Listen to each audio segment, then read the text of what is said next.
Welcome to the debate. When you stand on the street, and look up at a modern skyscraper, all gleaming glass and steel, reflecting the clouds, there is a really natural assumption we make about where the power actually resides in that structure. Right, yeah. We look up at those penthouse suites and the executive boardrooms, and we think, that is the grid. That is what keeps the lights on and the world turning. But anyone who actually understands architecture or, engineering, knows that the building only survives because of a massive hidden infrastructure. I mean, the boiler rooms, the wiring routed through the damp basement. Exactly. The backup generators that literally no one ever looks at or even appreciates until the primary system just completely fails. Yeah, and today we are looking at two parallel narratives from our source material that explore that exact architectural tension, but they map it onto human relationships. We are analyzing two parallel stories centering on wealthy female CEOs, Melanie Harper and Claire Sullivan. Both of these women find themselves cornered, isolated, and harassed by these arrogant, wealthy peers in their industry. And in both texts, they are ultimately rescued or, at least redirected by working-class single fathers, Caleb Donovan and Daniel Carter. Right. And the central disagreement we are digging into today emerges directly from the thematic tension between those two classes, and specifically the plot mechanics of how these texts resolve that tension. We are asking this: do these narratives genuinely argue that true power and moral authority inherently belong to the working class? Right. Or, when you strip away the romance, do they inadvertently demonstrate that working-class moral integrity is defenseless, like just completely vulnerable, without the protection and intervention of billionaire capital? So I will be arguing that these texts serve as a profound defense of working-class sacrifice. They champion it as a superior moral force, one that ultimately disarms the arrogance of the elite and actually reforms corporate power from the outside in. And I will be taking the stance that despite the incredibly romantic framing of these stories, the underlying mechanics reveal a much more cynical truth. Working-class integrity in these texts is utterly reliant on billionaire capital just to survive the machinery of the elite.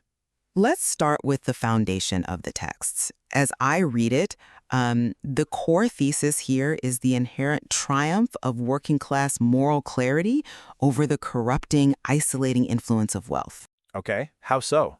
Well, the text explicitly contrasts the hyper-transactional worldview of the billionaire antagonists, the Preston Blakes and Bradley Kents of the world, with what the author calls the quiet dignity of Caleb and Daniel.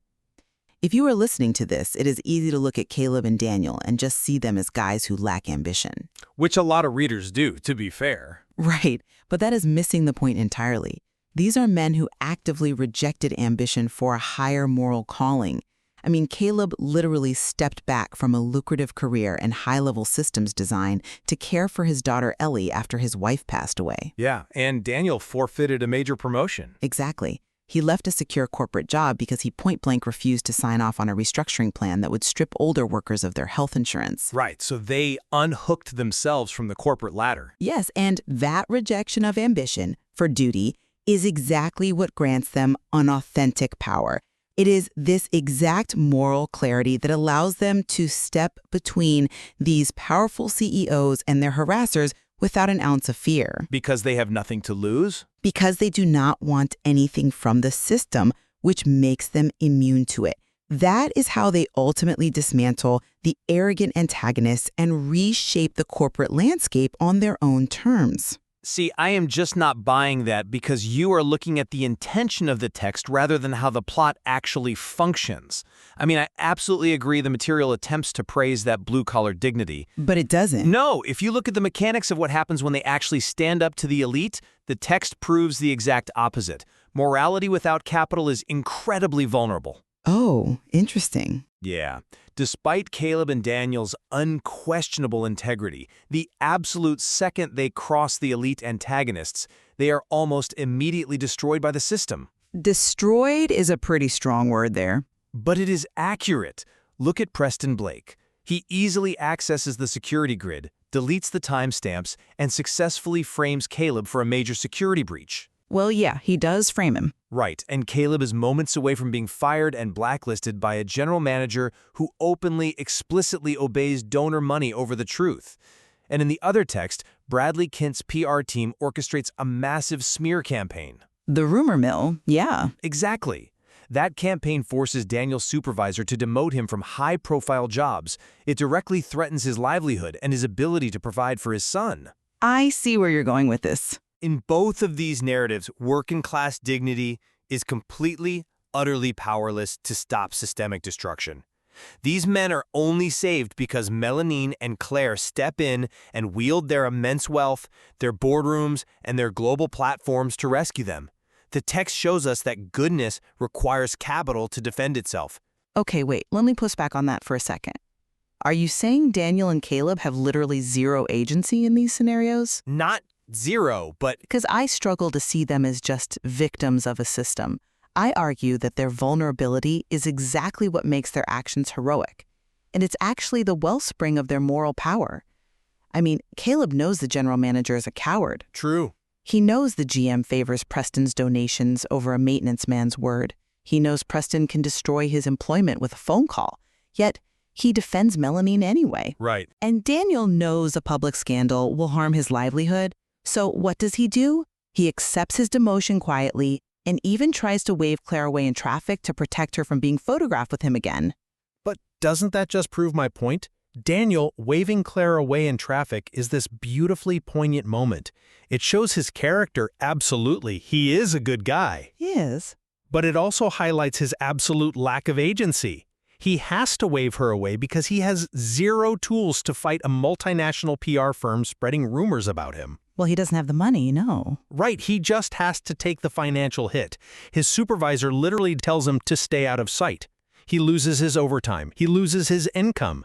Morality doesn't pay the rent when a billionaire decides to crush you. That's a bit harsh. But it's true. Refusing to play the game of leverage doesn't stop the machine from running you over. Little flaw.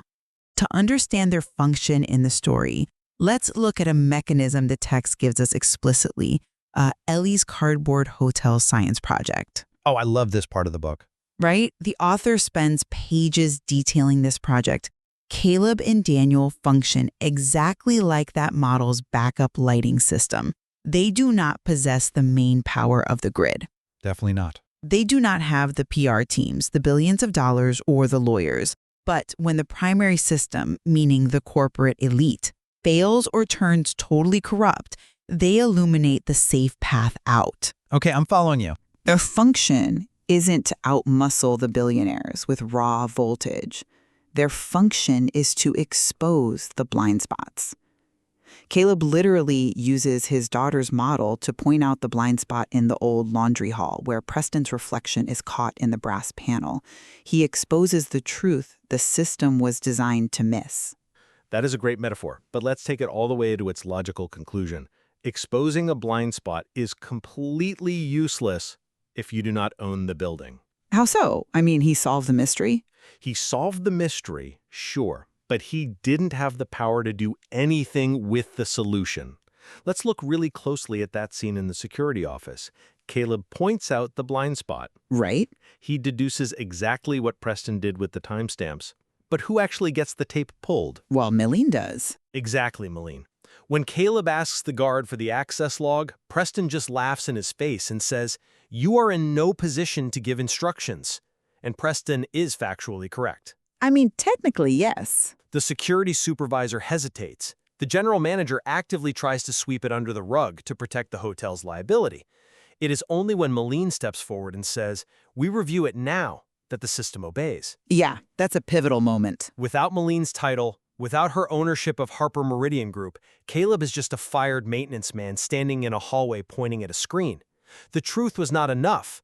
The truth required Maline's executive authority to become actionable. I see that. But even if Caleb's truth requires her authority to become actionable, you have to ask yourself why she was finally able to use that authority. You are looking at the raw mechanics of who gave the order to pull the tape, but you're ignoring the psychological shift that allowed the order to be given in the first place. What do you mean by psychological shift? Well, Melanie was completely paralyzed in that ballroom earlier. The text explicitly says she was surrounded by the language of protect, guide, advise, secure, which was always spoken by men who wanted to place a hand on the steering wheel of her life. Right, the board members. Yeah, and Caleb is the one who hands her agency back. When she is cornered, he asks, "Do you want me to leave?" He doesn't presume to save her. He gives her the choice. Exactly. He centers her choice.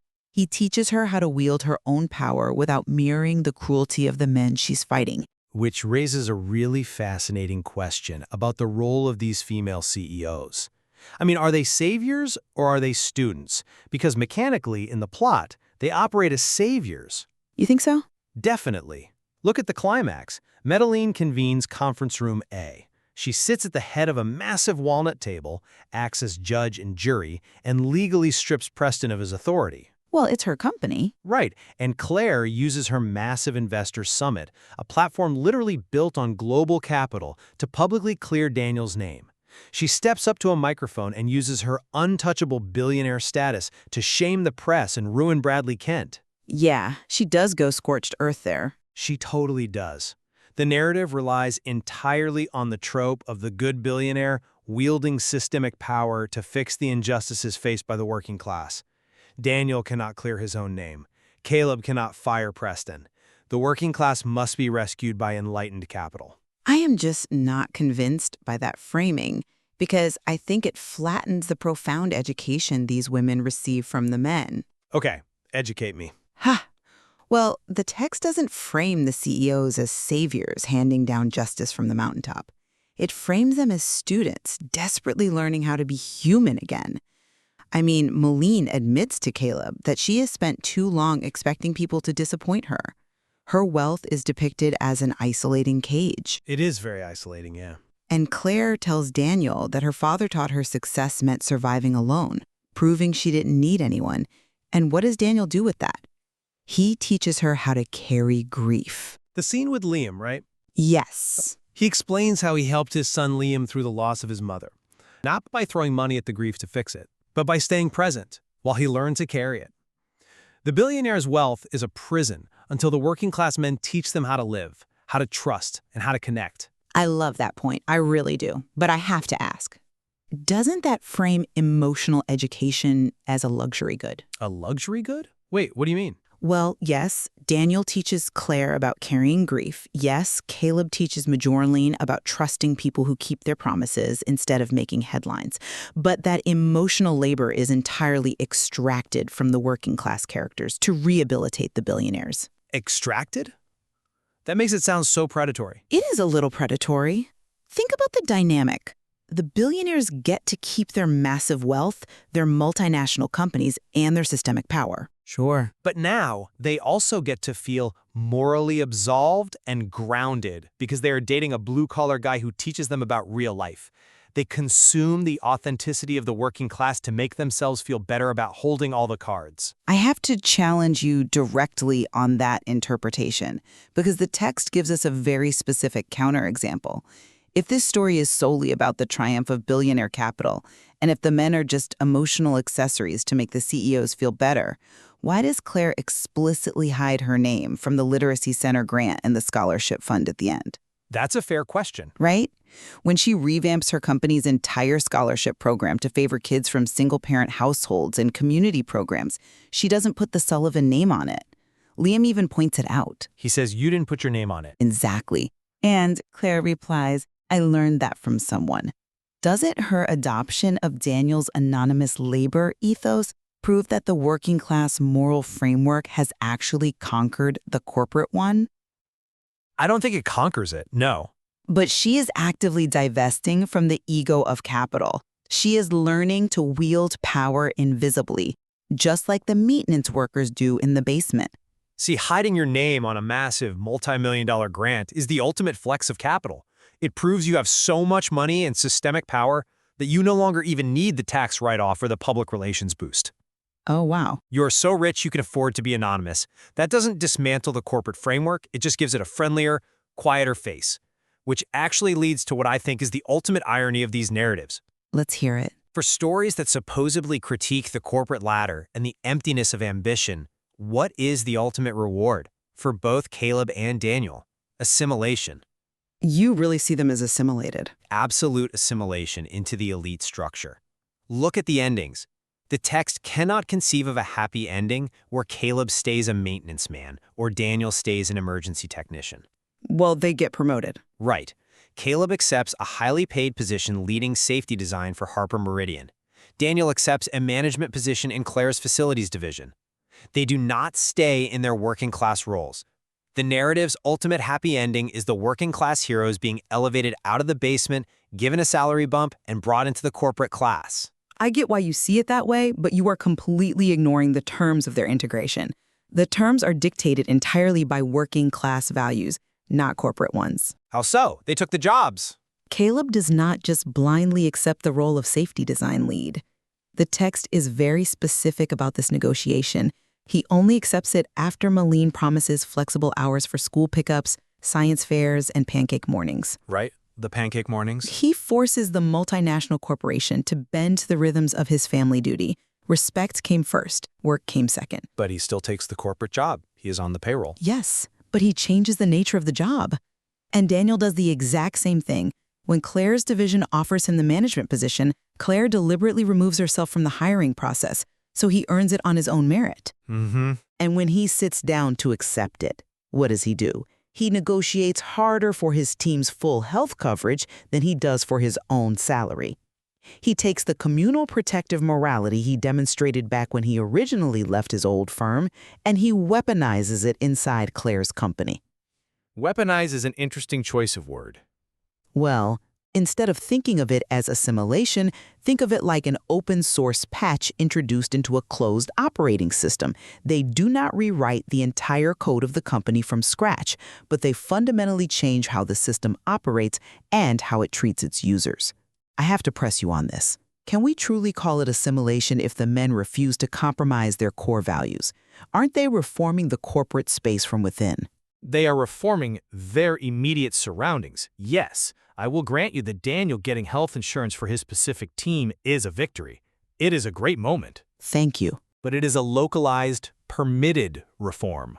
They are allowed to make these changes because the CEOs, who still own the companies, who still hold all the ultimate leverage, benevolently allow it. So it's permission, not reform? Exactly. The overarching structure of Harper Meridian hasn't changed. Claire's tech empire hasn't democratized its ownership. She is still the undisputed boss.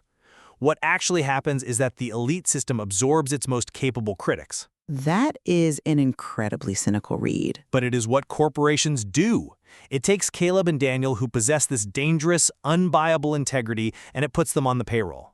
It turns their integrity into a corporate asset. Wow. It is a very cynical truth hidden inside a very romantic ending. The system realizes that blue-collar integrity is valuable, so it acquires it. I do not see it as an acquisition at all. I see it as dismantling the illusions that keep that system running. Let's look back at the Preston Blakes of the world. Why did Preston fail? Because he got caught. But why? He had all the money, all the access, the bespoke suit, the silver cufflinks. He knew exactly how to manipulate the hotel's liability and play on the general manager's fear, but he was defeated by a child's cardboard hotel and a father who refused to panic. Okay, that's fair. Preston failed because elite arrogance assumes that everyone has a price and everyone operates out of fear. Caleb proved that a man who sacrifices everything for his child is unbreakable. When Caleb walked Madalena down that forgotten stairwell to the employee lot, he wasn't just showing her a physical escape route from the paparazzi. It was a psychological one. Yes, he showed her a psychological escape route. He showed her a way to exist outside the transactional cage of her wealth. That isn't the system acquiring him. That is him teaching the system that it is obsolete. And yet, when Preston makes his final move in conference room A, trying to seize temporary control authority of the board, it isn't Caleb's unbreakable spirit that stops him. It's the logs. It is Caleb's tablet showing the IP logs, combined with Maline's massive executive authority and her legal team banishing Preston from the premises. The narrative wants to have it both ways. How so? It wants to celebrate the pure, untainted virtue of the working-class father who builds cardboard hotels and repairs community center lighting for free. But when the actual crisis hits, It relies entirely on the ruthless, efficient machinery of corporate power to deliver justice. I mean, they needed a lawyer. Right. Claire doesn't just ask people to be nice to Daniel. She uses her high-priced legal team to hunt down Bradley Kent's PR consultants and destroy their industry contracts. The goodness only survives because it is shielded by billionaires who are willing to use elite weapons on its behalf. I think we are ultimately looking at two sides of a symbiotic relationship, and maybe it is up to the listener to decide which side carries more weight. Yeah, I think that's the beauty of it. So, to summarize my position in light of our discussion, I believe these texts serve as modern parables. They prove that true dignity, which in these stories is forged in working-class sacrifice, in prioritizing your kids over your ambition, and in keeping your promises when no one is clapping for you, holds an inherent, undeniable power. It is a power that can disarm the arrogance of men like Preston and fundamentally reform the structures of corporate wealth. Caleb and Daniel do not just survive the elite world. They humanize it. They introduce that open source patch that forces the machine to accommodate pancake mornings and team health insurance. They prove that moral clarity can indeed lead capital. And to summarize my perspective, while I acknowledge the beautiful, romantic framing of working-class purity in these stories, I simply cannot ignore the narrative mechanics. Right. Those mechanics reveal a much more cynical reality.